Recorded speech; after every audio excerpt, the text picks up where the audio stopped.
SCP-4703. Perfectly legal. Object Class: Keter. Special Containment Procedures. Due to SCP-4703's status as a perfectly legal establishment, Footnote 1, thank you very much. Any direct attempts to shut it down or otherwise prevent members of the public from patronizing the business are considered unlawful. Instead, a Foundation-run grocery store, Footnote 2, Super Competitive Prices, Trademarked, LLC, has been established adjacent to SCP-4703 to draw away potential customers.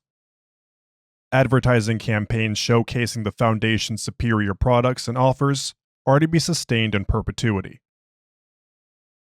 Description: SCP-4703 is an independently owned supermarket in Midland, Texas, operating under the name, "Yeah, we're totally going to sell you this." Footnote 3, often stylized as YWTGTSYT. It has maintained steady patronage and a legal right to operate despite its engagement in deadly and unethical business practices, which are perfectly legal. Thank you very much. SCP-4703 is distinct from anomalies which directly affect subjects at a baseline memetic or cognitohazardous level, and instead affects underlying bureaucratic systems and semiotic structures independently from personal cognition. See Addendum 4703-1. Significant cognitive dissonance may still occur due to inherent incongruities between SCP-4703 and normative human comprehension. In addition to sustaining the legality of SCP-4703, these anomalous influences may also form new legal restrictions against certain activities within the property. Violations of these restrictions may result in the spontaneous manifestation of violent animals in or around the offending party. Examples of unethical, but perfectly legal, Footnote 4, thank you very much, hazards. Shelves are mounted on pneumatic actuators. Footnote 5, previously powered by hydraulics until the store's 2018 renovation. Fatalities have risen proportionally with the increased speed of shelf movement. And frequently rotate, altering the store's layout to increase consumer traffic and/or prevent egress. Occasionally, two opposing shelves will thrust together and crush any merchandise, customers, and wildlife caught between. Children who are separated from their parents or guardians will be forcibly detained until the parents or guardians either pays an upfront fine of $47.67 cash in exact change, or undergoes immediate and permanent eyebrow removal via laser follicle surgery. Trapdoor mechanisms are installed in several dozen sections of tiling. Each is triggered by a particular action. For example, saying the word Wednesday or not saying the word Wednesday, and deposits victims in a deep shaft containing some form of hazard. For example, metal spikes, glitter pile, poisonous snakes. Footnote 6. Snake specimens collected from SCP-4703 were found to be harmless unless consumed. Subjective responses to the specimens generally regard the scent and flavor as enticing. The triggers change daily and are listed on the business's website in Latin, with translations available in Koine Greek and extinct languages such as Phoenician and Punic. There is a section at the far side of the store marked "Starving for Savings" and "Discounts ad Bestias," wherein all merchandise is marked off by 70% or more. Footnote 7. Discounts relative to MSRP. The area is partitioned with chain-linked fencing and constantly patrolled by a minimum of 15 malnourished lions. Footnote 8. Morphological and genetic analysis indicate these may be Barbary lions, Panthera leo, a regional population previously thought to be extinct. Research remains inconclusive due to the retaliatory addition of anomalous regulations against genetic sample collection within SCP-4703. Store-branded fishing rods, telescopic grabbing mechanisms, and drones are available to rent for the explicit purpose of retrieving items remotely, albeit at a dramatic markup. Outside items intended for this purpose are not permitted. Steel doors along the perimeter allow customers to access the area directly, but will lock from the inside after a certain amount of time has elapsed. Footnote 9. Per the company's website, the amount of seconds a customer is given before the doors lock is equal to the sum of every digit in their date of birth multiplied by the number of letters in their Chinese zodiac sign. No countdown is displayed or announced. It is unknown if the company obtains customers' personal information through anomalous means or conventional data acquisition. There is an approximate 5% chance that cashiers will ask customers for a kiss on the lips after checkout. Should the customer accept, there is a further 1/3 chance the cashier will be wearing lipstick poisoned with an anomalous toxin that kills instantly. Should the customer refuse, their purchases will be promptly incinerated without refund. Customers may volunteer to have lipids extracted at checkout in exchange for store credit. If the sum of every digit in a customer's credit card number is odd, and the first letter of the cardholder's name matches the letter of the day in the most recently aired episode of Sesame Street on the local broadcasting network, extraction of lipids is immediate and mandatory, and perfectly legal. Thank you very much. Every day at an arbitrary time between 3 p.m. and closing, alarms will sound. The lines will be released from the discount section, and all but 2 checkout lines will immediately close. Products purchased during this period will be free of charge, but must still be scanned one at a time. The owner of SCP-4703 has not been identified. No correspondence of tactical or scientific value has been made with the owner of SCP-4703. Addendum 4703 1. Memo regarding ongoing bureaucratic obstacles per Foundation Senior Legal Counsel. Counteraction of SCP-4703's legal anomalies is a top-level priority for our department, and we are making every effort to resolve the matter in a way which minimizes loss of life and economic detriment. We have received a significant number of inquiries regarding the mechanism of SCP-4703's indisputable legality. Unfortunately, there are no easy answers. Law is a human concept. It exists on paper because we write it down. It exists in practice because we enforce it. Generally, we interpret and exercise the law through the scrutiny of semantics, intent, and precedent. Yet bureaucratohazards such as SCP-4703 are not necessarily predicated on such things. In fact, the law as most know it has very little to do with the matter. While it's not a perfect comparison, one could say the baseline law is to anomalous law as the arithmetic is to algebra. Both are recognized as mathematics, but the latter is more abstract. Imagine that Timmy and Sally each have 2 apples. If Timmy gives Sally his apples, then Sally should end up with 4. But she doesn't. She has 10. How can this be? Sally recounts the apples and reenacts the scenario over and over, but there is no mistake. 2 and 2 make 10. It is an incontrovertible fact. You see, even if anomalies are irrational, they are factual, and it is essential that one accept this if they wish to develop a countervailing methodology. Once Sally accepts that her 4 apples have become 10, she reevaluates her radix and decides to recount the apples in base 4. Suddenly, the 10 apples are 10 apples. 10 is 4 in base 4, which is the appropriate number of apples. Eureka! Sally collects another 4 apples, bringing the total to 20, which is 20, which is 8, which confirms that her new paradigm aligns with the abnormality. Form follows function according to the function of the form, and at last, everything makes sense. Except none of it does, really.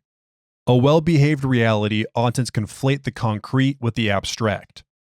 If you initially perceived a countable sum of 10 apples in base 10, then the equivalent number of apples in base 4 should be 22, since it stands to reason that changing your subjective view of an outcome oughtn't alter the physical materials in the equation. However, we live in a very naughty reality which may, on a whim, allow a young girl to wield apples unbeholden to thermodynamics.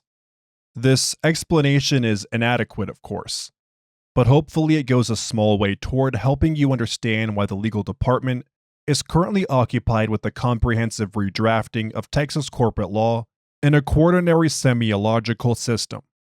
This in itself would be an exceptional feat even for the most skilled of bureaucromancers, and it is further compounded by the necessary incorporation of contingency clauses against the self-aware fact patterns that keep legitimizing rapid lines into existence inside my goddamn bathroom. We are grateful to you, our valued colleagues, for your patience and cooperation as we work together toward a solution. Sheldon M. Katz, Esquire, Foundation Legal Department. Mission Log. The following is a transcript excerpt from an early field investigation of SCP-4703. Field Agent Felicity Blandina. Code name Karen of Justice. Subject Daniel Paulson, SCP-4703 employee. Forward. Agent Blandina entered SCP-4703 under the pretense of being a dissatisfied customer. Begin log. Blandina. I can't believe this. It's a crime. You're scamming innocent people.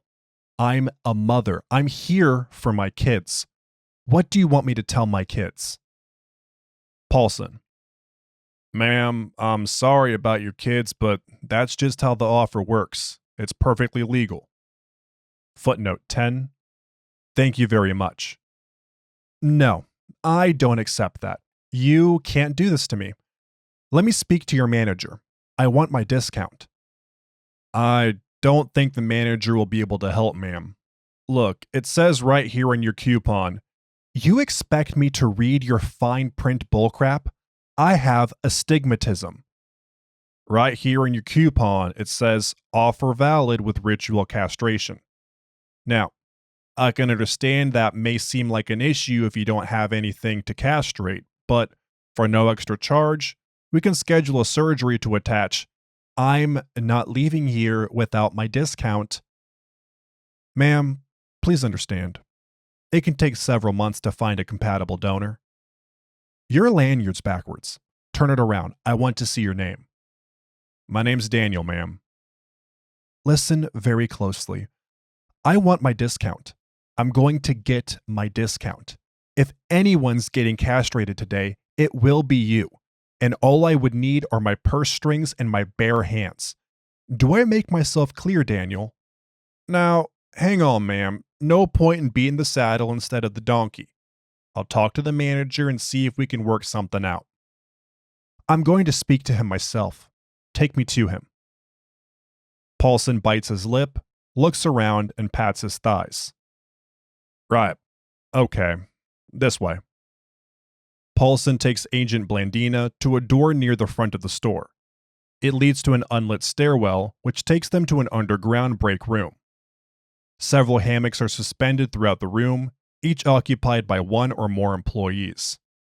Paulson crosses beneath the hammock on his stomach and gestures for Agent Blandina to follow him. People sleep here? Some of us live here. Why? Depends. I entered a raffle for an abs transplant and won this instead. Couldn't turn it down. Like, legally couldn't. Some people get lost in the store, and if you don't leave for 15 minutes after closing, you're legally required to stay.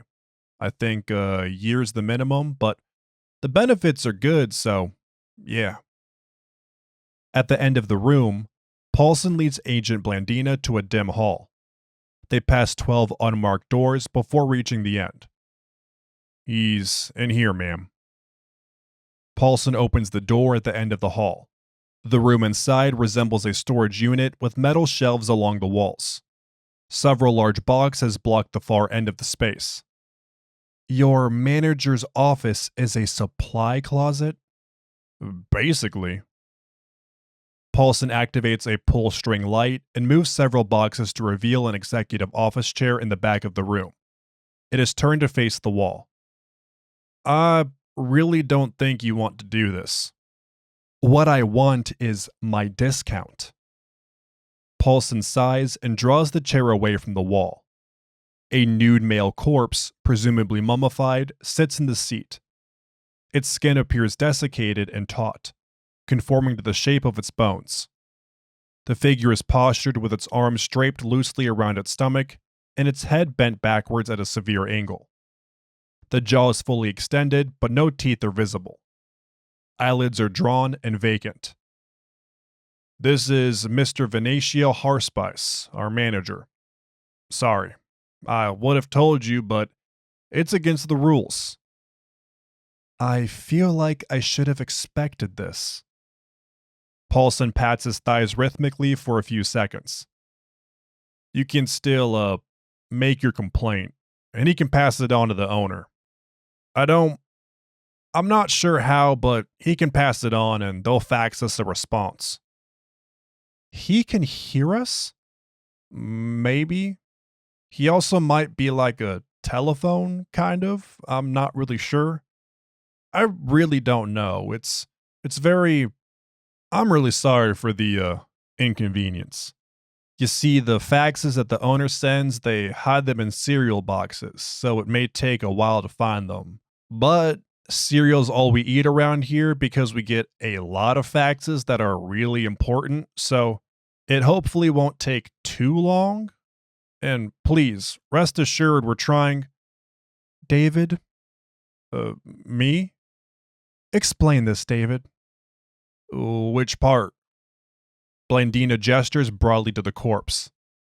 I don't know. Tell me what little you do know. I know that he's legally our manager. I know that he's, well, what he is. I know that one of us always has to kiss him goodnight at closing time. I know that if we tell him something, the owner knows, but the owner seems to know everything that happens here anyway, so I can't be certain that's related. What else? I know that he's empty, or hollow actually. Hollow's probably a better word. And what's the difference between empty and hollow? Paulson retrieves his phone from his pocket. He activates the flashlight and illuminates the inside of the corpse's mouth. No teeth, gums, or internal tissue of any sort are present within. See, it's just skin. Paulson moves the flashlight behind the corpse's neck, creating an interior glow at the back of the throat. That's certainly hollow, but how is it not empty? Put your ear up to his mouth. What? Go on. I'm not doing that, David. Oh, well, it's like a seashell, except you don't hear the ocean. There's a lot of noise. I can't quite tell what it is, though. It's distant, real far away. Sounds a lot like a voice, but not like speech. Can't even tell if it's human or animal. Roaring, maybe? Agent Blandina removes the microphone hidden in her blouse and uses the cord to lower it into the corpse's mouth. Speech and noises inside the corpse are muffled. What is that? Are you? Inaudible. The faint sound of an emergency siren begins to play. Oh shit, oh fuck, it's the lions. Run. Upstairs, but inaudible. When we're down here. Paulson rushes out of the room without responding. Agent Blandina retrieves the microphone and follows after him. Loud, blunt noises are heard behind the hallway door as she leaves. End log. Afterward. Agent Blandina exited SCP-4703 with minimal injury. Legality was restructured shortly thereafter to prevent further access to SCP-4703's employee area by non-employees. An audio analysis of the recording inside Mr. Harspice's corpse revealed noises which fit Paulson's description. The examiner also noted that the sounds are indistinguishable from human laughter when the recording is played with a 75% increase in speed, which is perfectly legal. Thank you very much. Thank you for listening to SCP-4703, Perfectly Legal, by Pepper's Ghost. If you enjoyed this SCP, please like and subscribe, and follow the link in the description to the SCP Wiki, and vote it up to support the author and the SCP Wiki as a whole.